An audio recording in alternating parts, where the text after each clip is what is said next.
Existe uma coisa que acontece com as pessoas em volta no seu dia a dia, ou até mesmo em acontecimentos passados da sua vida, que acontecem emoções com elas, uma emoção de ira, de raiva, de tristeza, de entusiasmo.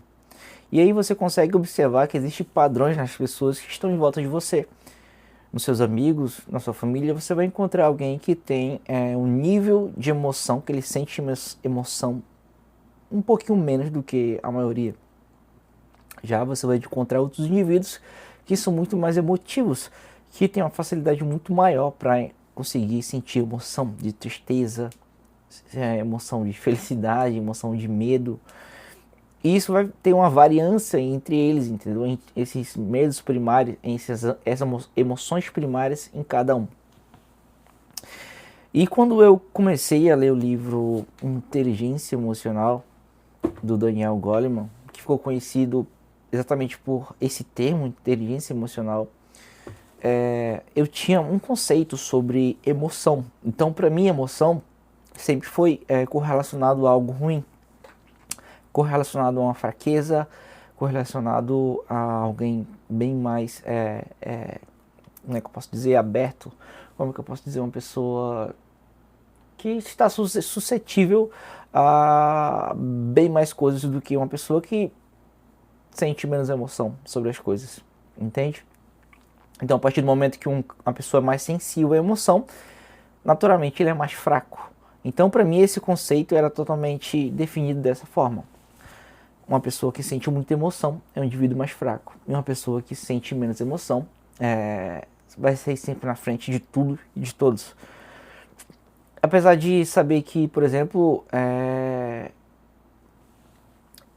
existem histórias e dados de pessoas que, enfim, vocês entenderam. Então, isso estava totalmente na faixa do meu pensamento de emoção, do conceito inteligência emocional. E aí esse livro caiu como uma luva e despencou e tirou total o que eu achava sobre emoção. Beleza? E aí no livro ele vai decorrer aí várias histórias reais, estudos. Cara, ele cita muitos estudos e inclusive talvez seja até um ponto ruim para a maioria do público, para suas primeiras leituras ou para começar a entender sobre inteligência emocional, mas enfim, fica parecendo um livro muito nichado ao ler ele. E aí ele faz uma correlação muito legal, cara, num livro que acho que resumidamente o que eu posso falar aqui no vídeo, que precisa dar, tá? Das pessoas que já nascem, por exemplo, com um QI mais alto, um QI mais alto do que outras pessoas.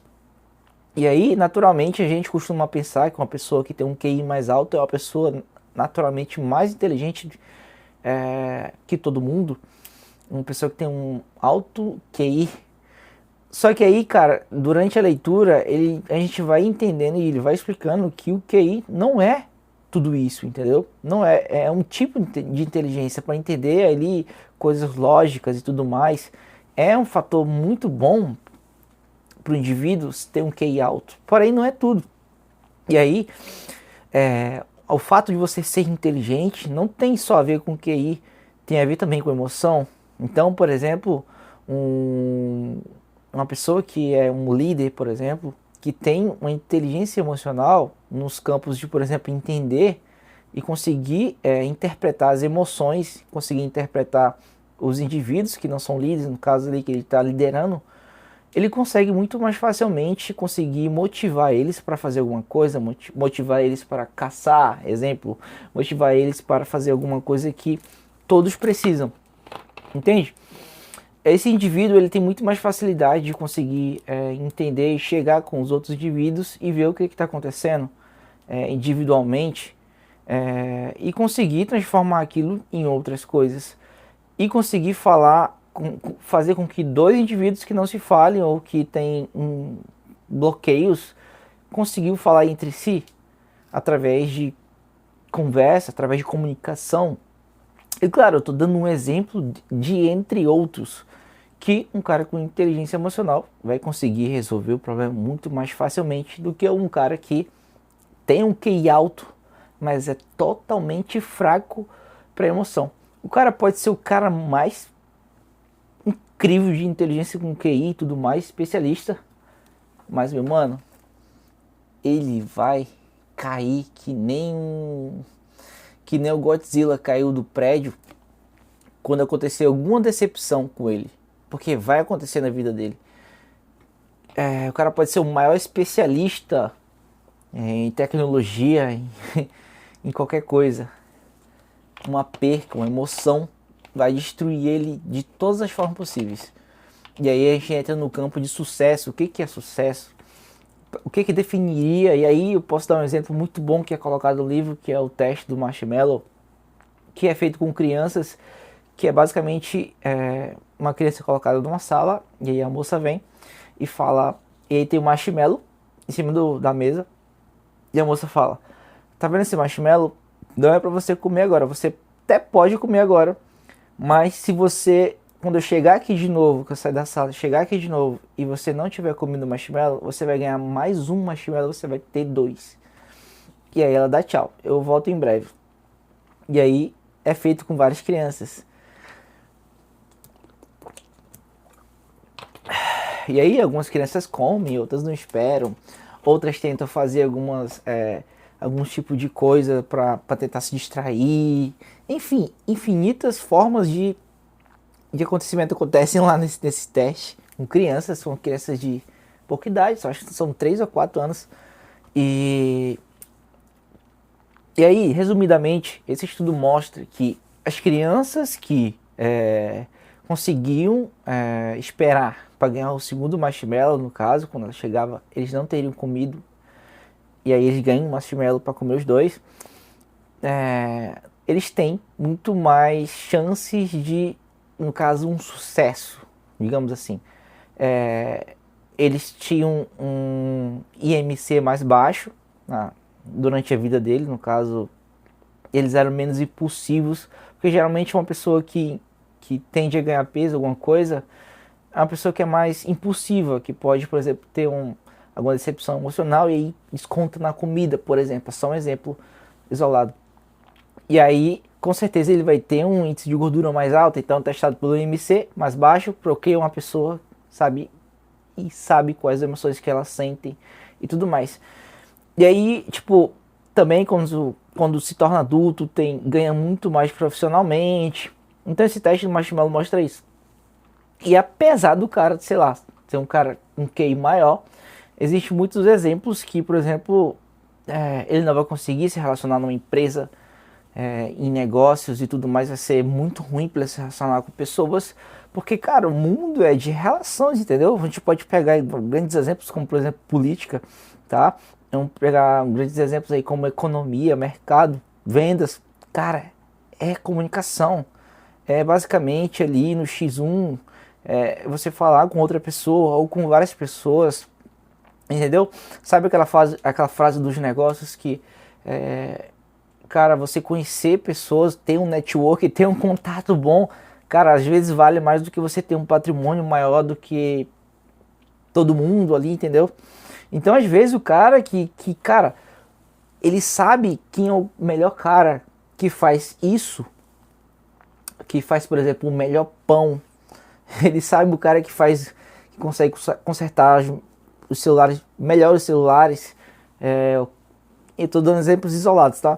Mas o cara que tem contatos e sabe contato de todo mundo, quem faz isso, quem pode resolver aquilo, cara, esse cara ele é rico, tá? Não em fatores de dinheiro, talvez até seja, mas que isso vale muito mais, entendeu? No mundo afora de mercado, mundo de vendas, mundo de business e tudo mais.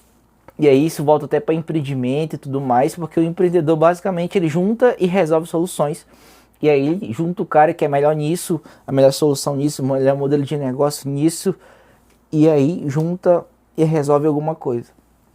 E aí esse teste do marshmallow basicamente mostra essas questões que as crianças que conseguiram resistir ao fato de não comer o marshmallow tendem no futuro a ter processos serem mais seguros, serem mais pés no chão, entendeu? Conseguir segurar ali a emoção deles para alguma coisa mais lá na frente. Então é algo incrível que é mostrado no livro. E outra coisa que eu posso falar também, que quebrou totalmente o que eu achava sobre o livro, é que quando nós somos humanos, tá? A gente pode falar sobre como, por exemplo, eu achava que você sentir emoções era uma fraqueza. Na verdade, é a parte mais forte da gente, nós humanos, entende? Então, por exemplo, quando eu coloco uma meta, um objetivo, um sonho, e que eu consigo mirar naquilo e conseguir criar mecanismos para somente alcançar aquilo de todas as formas, ser obcecado, alguma coisa do tipo. Às vezes porque, por exemplo, se eu quero ganhar muito dinheiro para ajudar minha mãe, para ajudar minha família, isso está atrelado à emoção, entendeu? Exemplo, você quer conquistar uma casa, você quer conquistar alguma coisa.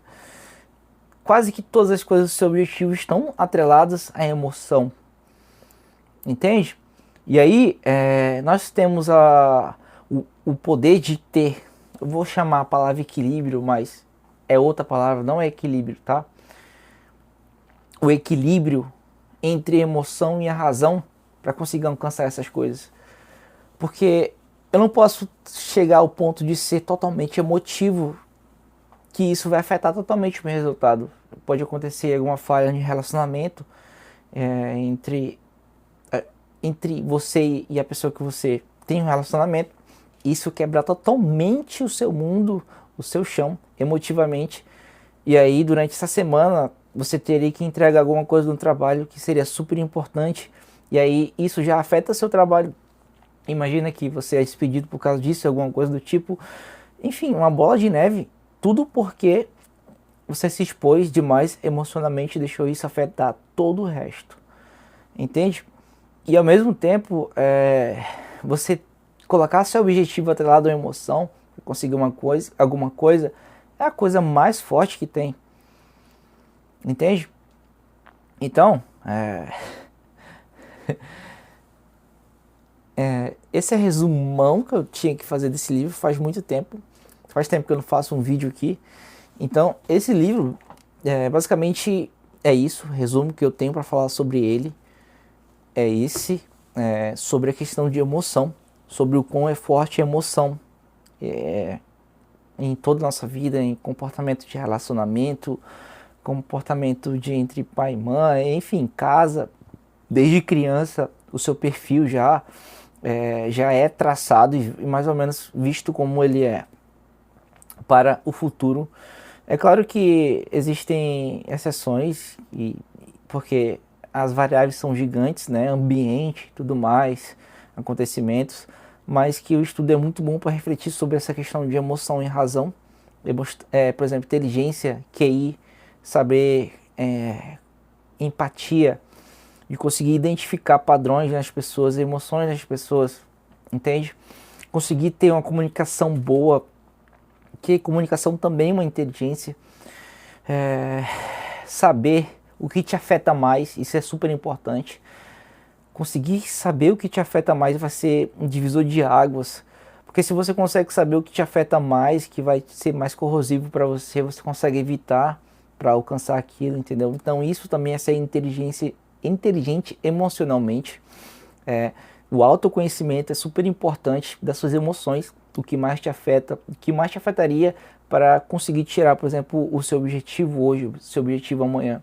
Então isso deve e tem que ser identificado no seu traço de perfil, tá? Humano total. E eu acho que eu toquei nos principais pontos desse livro. Ele foi um pouco longo para mim, porque, como eu falei, o autor parece que fez um livro muito nichado, mas enfim, acho que é isso. Eu vou deixar o link aqui na descrição, tá bom? Então curte, se você gostou, comenta aí se você já leu esse livro, se você pretende ler esse livro, o que você acha sobre inteligência emocional. E é isso, a mensagem foi entregue. Falou.